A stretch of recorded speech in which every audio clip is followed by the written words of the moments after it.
Hey, Slash Lady Buckaroos, how the heck are you? I'm the Whiskey Whisperer. I'm not sure if the Beer Whisperer will show up tonight or this afternoon, I guess I should say. My first one, I am off today, so I thought, oh, what the hell? Let's just relax. I just finished off the work week, first one back after vacation. It wasn't necessarily that was a tough week. It was just that I had to change a lot of kegs, and it just took a lot out of me, man. I was just tired. That wasn't stressful by any means, but boy, was my old body beat. So I'm gonna just take her easy today. I have no plans to go anywhere. Wanted to make sure everything was working like it was supposed to here, real quick. Like there we go, and it seems to be. All right, let's set this down here. So last night I did a late night video. I was trying real hard not to open this one, but I was craving some single malt. So I opened my Rocktown, Arkansas single malt. This whiskey is very nice. I went through a phase, or I've been going through a phase, especially last year. I bought a lot of single malt whiskeys, but by the end of it, I kind of, well, I won't say I was done with it, but I was into more cocktails. And you don't really think cocktails when you think of single malt. Single malt's kind of a neat drinking, or maybe rocks upon occasion, but typically you just want to drink it neat. But I'm back there again, right? I've been doing a lot of cocktails, so I'm back where I want that occasional just single malt. And I want that American single malt. I love the category. So, like I said, I had a couple ounces of this one last night, and it was incredible. It's Arkansas single malt whiskey distilled from malt mash, finished in a sherry cask.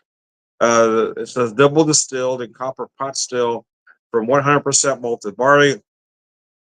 Whiskey was first aged in our own used bourbon barrels and then finished for 35 months in recharged sherry butt. So there we go. So I'm not having this right now, but I just kind of wanted to recap because I have another one. What did I do with my whiskey, by the way? My whiskey there. Or there's a set of can't remember where I put my whiskey. Anyways, so I bought this one last year, last September, the end of September, when we were on vacation. I kind of tucked it away, went through some the single malts I had, and kind of forgot about this one, to be honest with you. This is from Switchgrass Spirits out of St. Louis. This is their American single malt whiskey. Like I said, I bought it last year, last September.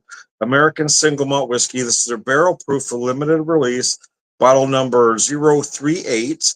100% malted barley, 111.3 proof, pot distilled, never sourced, non chill filtered, mash distilled and bottled at Switchgrass Spirits, St. Louis, Missouri. Alcohol percent 55.65. On the side, it says this is batch 21D13. Finish is, I have to focus here. Finish is easy bourbon casks. But the wood is American white oak. I'm curious if they use Missouri white oak, but it just says American white oak.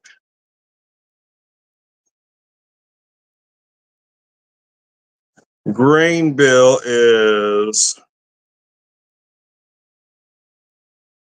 persimmon wood smoked malt and Maris Otter. I guess that's 111.3. Bottled in 2023. I bought it in 24. Barreled in 2020. So it is a young whiskey. Let me show you all those particulars. And I haven't drank anything today. No alcohol yet today. And I wanted to start here. And I am going to have a cocktail, but I wanted to start with that whiskey neat while my palate was fresh. Show you the color on that. That's beautiful. I love the American single malt category. A lot of folks aren't, but I think there's more politics involved than reality, right? There's a lot of monkey see, monkey do in the whiskey world. So a lot of folks afraid to have their own thoughts and opinions because they're waiting to see what somebody else says. As long as certain talking heads are saying this, they're going to parrot that same line. And I just won't do it. There's too many good whiskeys out there to ignore because you don't understand the category.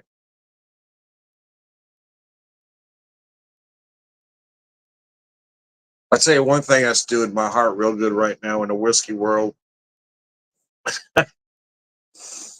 is I don't know if it's everywhere, but in Missouri anyway, the allocations have ended. So folks that were selling the $25 bottle uh, Buffalo Trace for more than that, some in some cases three, four, five times more than the face value, they can no longer do it. So I'm really hoping there's at least a handful of people that I'm aware of that are stuck with cases of this shit in their basement, and they're gonna have to deliver or have to sell it for less than they paid for it. It just does my heart good to see those parasites lose money. I've been tough on the second market because, well, they are parasites. They're taking advantage of people. And quite frankly, they're lying to people. They're lying to you. They're telling you you need certain things when you don't. There are, for everything they're trying to sell that's allocated for a lot more than it's worth, there's a whiskey available on the shelf that's of at very least equal quality. Now you can say you like this flavor profile that better. That's neither here nor there. I'm talking quality, and there is quality whiskey there for that same whiskey you just paid $100 for. There's a whiskey for $50 on the shelf that's at very least of equal quality. So screw them secondary market guys. I hope they're losing their ass right now.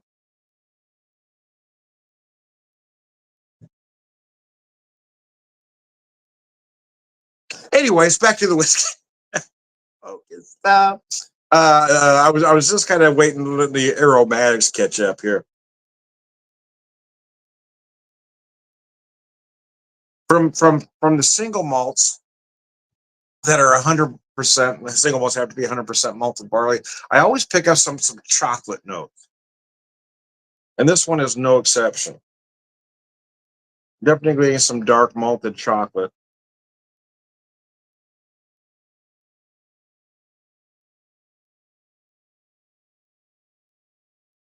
Oh God, I'm gonna at some point I'll do it side by side with both of these single malts because now I've got some things running through my mind. But I just wanted to have a little pour of this and have a cocktail. But I want to get my, be in the right frame of mind to do a proper, proper side by side. Right now, I just wanted to have a little whiskey, man. Just try to relax on a day off. Didn't want to think too hard, but I've been dying after having that one last night, the Rocktown. Like I said, I've been sitting on this one for over a year. So I thought, oh man, I want to open it. It was the last bottle that unopened from vacation last year. So oh, it's time. It's time.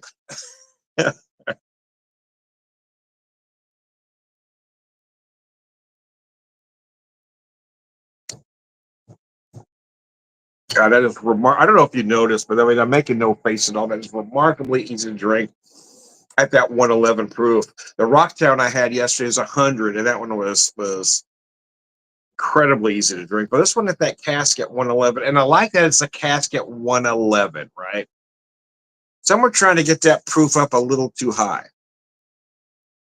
Cask a little lower, you get a cleaner product.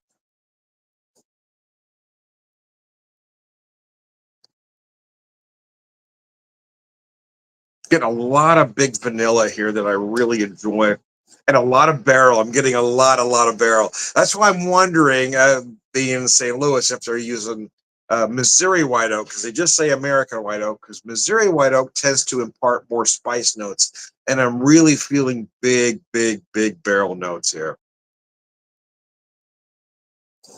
But allspice, you might feel it as cinnamon.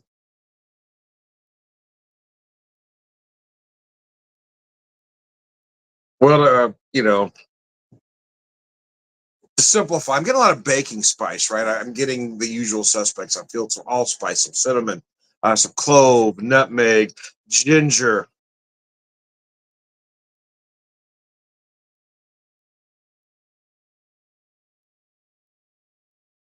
It's kind of a mix, a real nice mix of everything. But like I said earlier, there's a whole lot of vanilla running through here, man.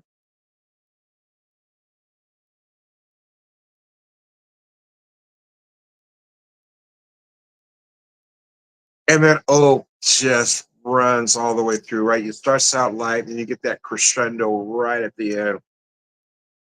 You get that, and then that nice hit of spice right in the finish. Not as sweet as a lot of single malts that I've had. In fact, that rock town I had last night, I noticed that one was very sweet initially. This one does not do that. Not that I like one better than the other. I'm not saying that. I'm just telling you the differences. And that's one thing I love about the category that I think a lot of folks are missing is that the American single malt whiskey doesn't seem to be bound by all of the same rules that others are, right? Um, Scotch single malts, Irish single malt, even Japanese single malt seem to play by very similar rules. They're all use bourbon casks. They're doing things in a very similar manner. Most are if it's uh, most are using peated, whereas Americans are using the 100% malted barley, but they're doing things a little bit different that those others aren't. Some are using used bourbon casks. Some aren't. Some are using new American white oak, which gives you bolder barrel notes.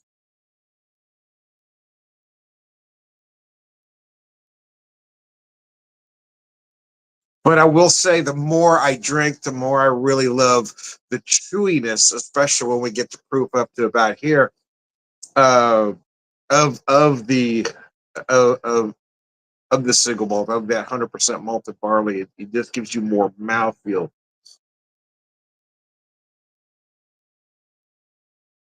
more to hang on to. This one is just incredible.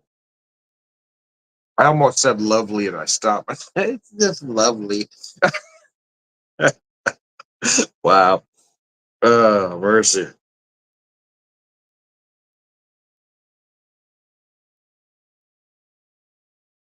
Trying to let my hair grow, and again, first time in a while. First time since COVID. So maybe I'm going back to my flower child ways. Yeah. Anyways, this is lovely, man. Can't we all just get along? Anyway, I digress. I like to make the joke when somebody says something rather absurd. I'll say, "Well, it was Southern California in the '80s. I was young, needed the money." You know, it's my go-to line. I need that on a shirt. It was Southern California in the '80s. I was young, needed the money. It was the Valley. Anyway, I digress. Oh, mercy.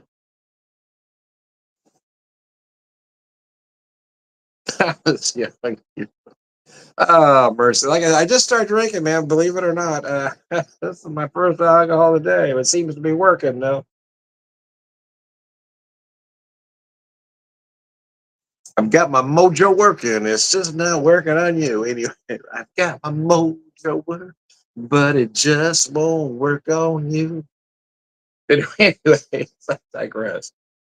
This is really nice. I am getting some nice, like I said, I don't, I'm not feeling it as sweet as a lot, but there is a nice subtle sweetness that I really enjoy.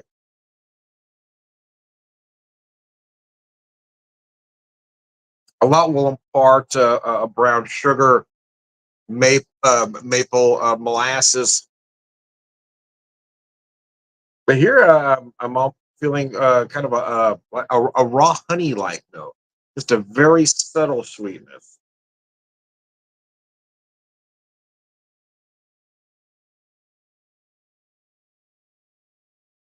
Yeah, I've been sitting on this thing for over a year, and like I said, I kind of forgot about it, but I mean, I did wasn't hid. It was just it was on a shelf that I walk by every day and look at it, but I just kind of just never got around to opening it. And after opening the other one last night, I said, okay, now I got to open this one and kind of see, compare notes.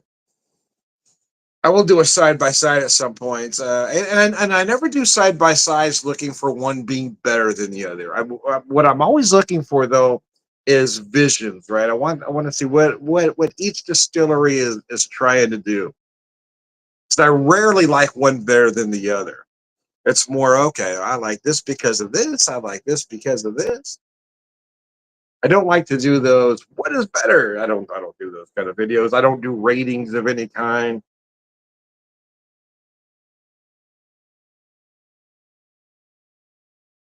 And I don't like the words or terms critic or reviewer. To me, they're one and the same. And I don't like to be called a reviewer because that's not what I do. Don't review the whiskey. I'm not trying to, because I feel like a reviewer is a critic. They're looking for something to be wrong. They're looking for flaws. I'm on the other side of that. I'm always looking for everything to be right. So I want to tell you all the good things about the product. You decide whether you want to buy it or not. I'm not getting paid by any of these companies. I'm not getting freebies. I'm giving you honest advice. Well, not even advice. Advice is wrong. I'm just giving you my honest thoughts on whatever I'm drinking. But one reason I don't like to call myself a reviewer is I'm never talking just about the whiskey. I give you my opinions on other things about my thoughts of secondary market, folks. Um, and you're all parasites, every single one of you. You may have some decent qualities outside of that, but if you're telling people they have to buy this product, but you're not going to sell it for what it's worth, you're going to charge it 3, 4, 5 times what you paid for it. Now you're a parasite. You might have some good in you somewhere, but you swing more towards the evil if you're doing that to people.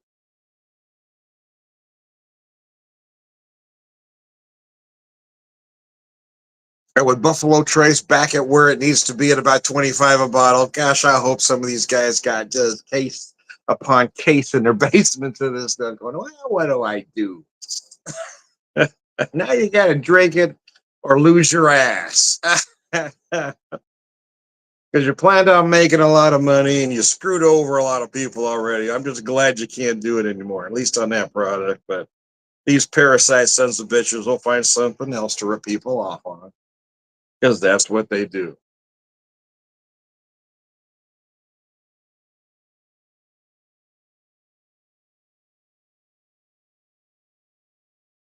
Uh, Took me a little longer to drink this than I intended.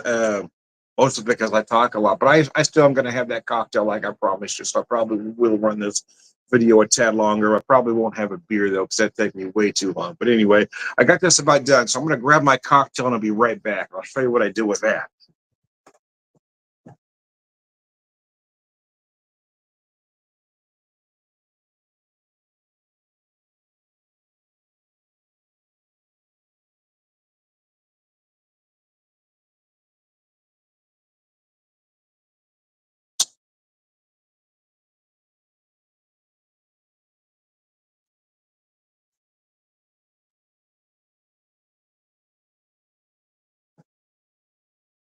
So initially I was thinking Manhattan, but I wanted a cocktail a little bit lighter than a Manhattan.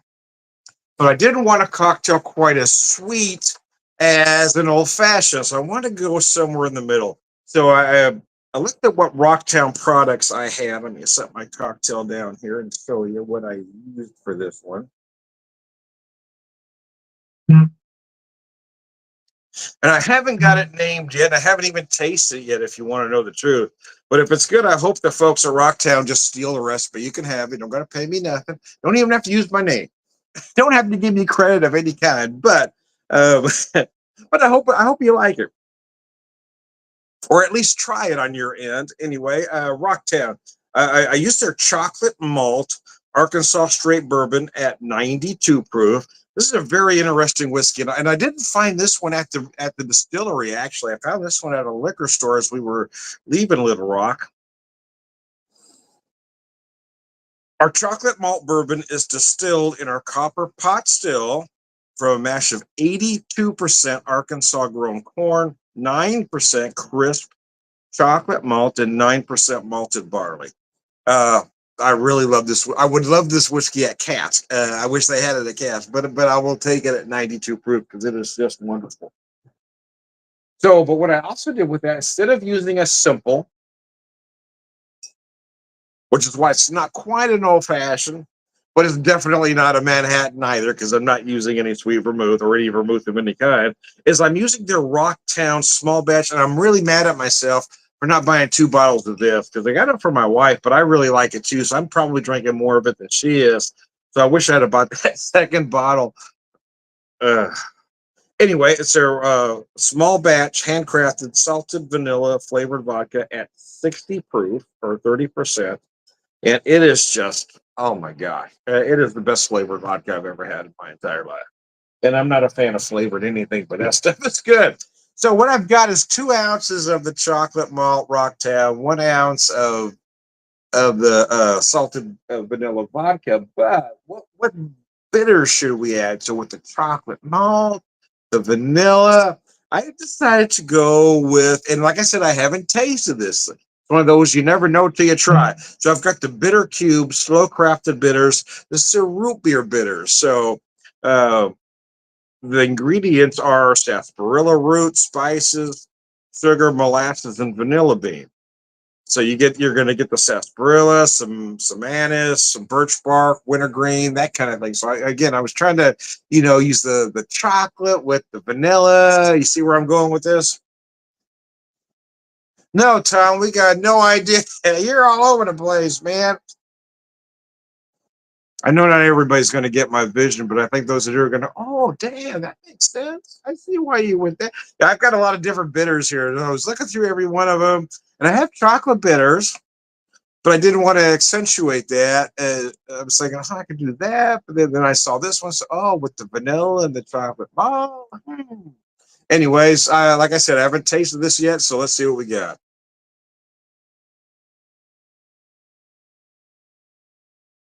Oh, shit biscuits. That's delicious. Oh, wow. So that salted vanilla vodka gives me just enough sweetness here.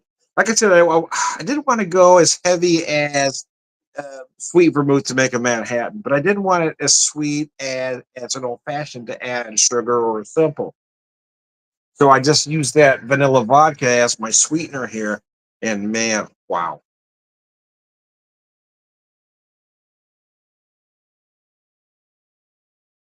So the root beer bitters, what does that add, Tom? Can you tell us? Yes, I can.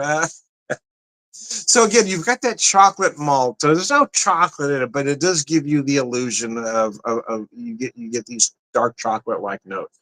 The salted vanilla, yeah, you do feel that.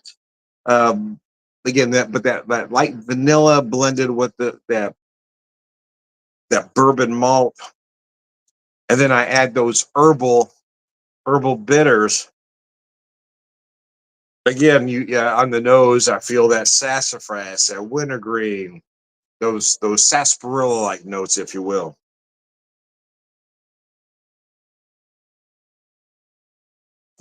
Ah, cheese whiz and bacon, that's delicious.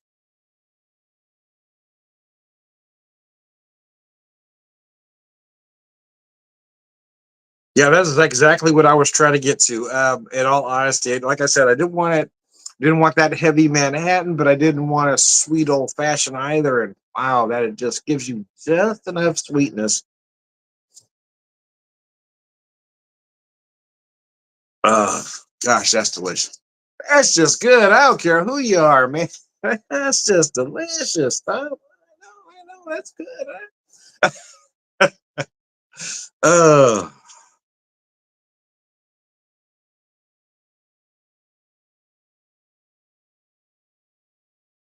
oh gosh. Man, I'm really upset with myself now, though. Really, because I had a possibility to buy a second bottle of this, and I asked my wife if she wanted one, and she said no, but mostly because she didn't want me to spend more money. But I should have been thinking at the time that I'm going to drink probably more of this than she will. I should buy that second bottle, but I did. So now I'm going to feel guilty every time I pour some of this, but it's really delicious.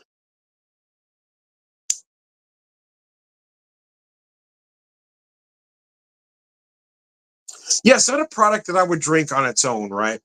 Uh, but when I add a little bit of it to different things, it just makes a beautiful cocktail. And in the case of this is the first time I've tried to use it in this application, and now I'm not going to be able to stop because it's perfect to add just that little bit of something else, right?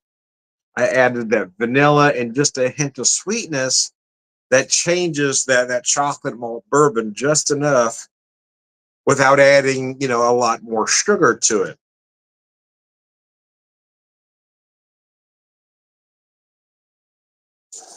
God, biscuits and gravy. That's man. Wow. I wish I'd have tried this cocktail while we were still there. Then I definitely would have bought that second bottle of vanilla. It's only a 4 hour drive. We might have to find a way to get there. It's been 11 years. It was 11 years in between visits, so we might have to get there a little sooner than that. Yeah, we had a great time out there. We only had 3 days because that's all the budget would allow mostly. Because I always spent more each day than I had intended to. But, so excuse me. And we never set a hard itinerary because I don't want to be that rigid on vacation. I never understood those folks that want to set a hard itinerary because that keeps you from having fun on vacation.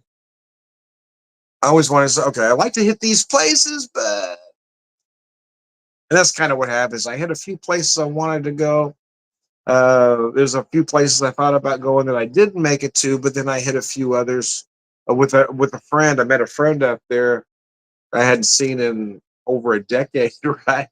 We were just going to meet for one beer, and then we ended up hanging out the whole day, which was probably a mistake for both of us. But nevertheless,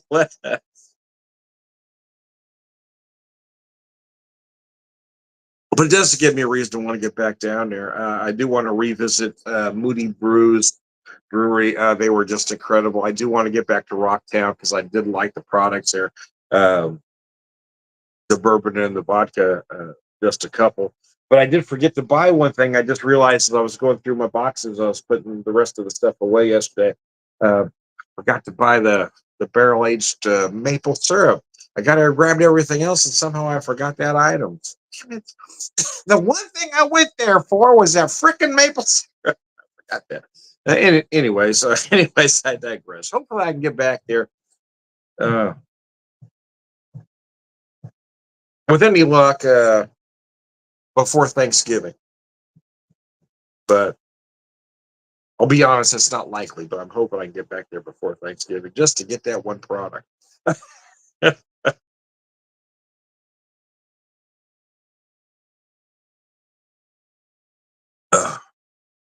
Gosh, that is nice. Now, I will admit, a lot of folks are going to like a cocktail a lot sweeter than I do. I don't like a sweet cocktail, which is why it took me a long time to warm up to the old fashioned because I felt like everybody was making it way too sweet.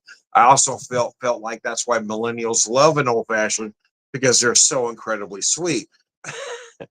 But the thing is that when you talk to millennials, they will tell you it's not sweet, and I'll take a drink of that same drink. And I'm like, how do you think that's not sweet? Millennials like a lot of sugar, is what I'm getting at there. But yeah, with this, it just again that salted vanilla vodka just adds just enough sweetness to really balance that bourbon, and you've got that mix of especially this particular bourbon being that chocolate malt.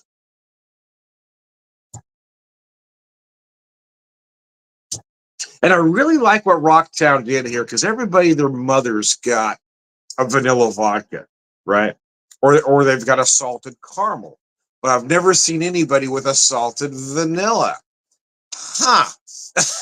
And I think that's one thing they did amazingly well, among other things. But I mean, doing that flavor instead of trying to copy everybody else, I mean that was just genius on their part.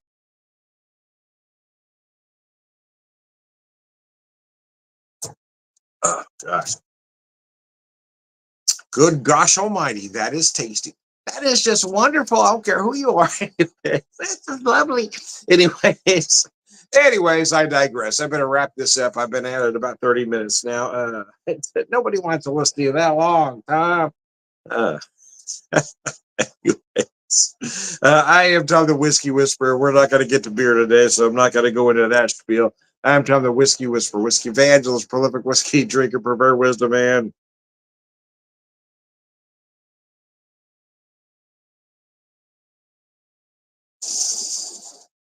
All around good guy. You probably like me unless you're a secondary market parasite, in which case you don't think I'm a good guy. And I don't think you're a good guy, so it balances out. Thanks, guys. Have a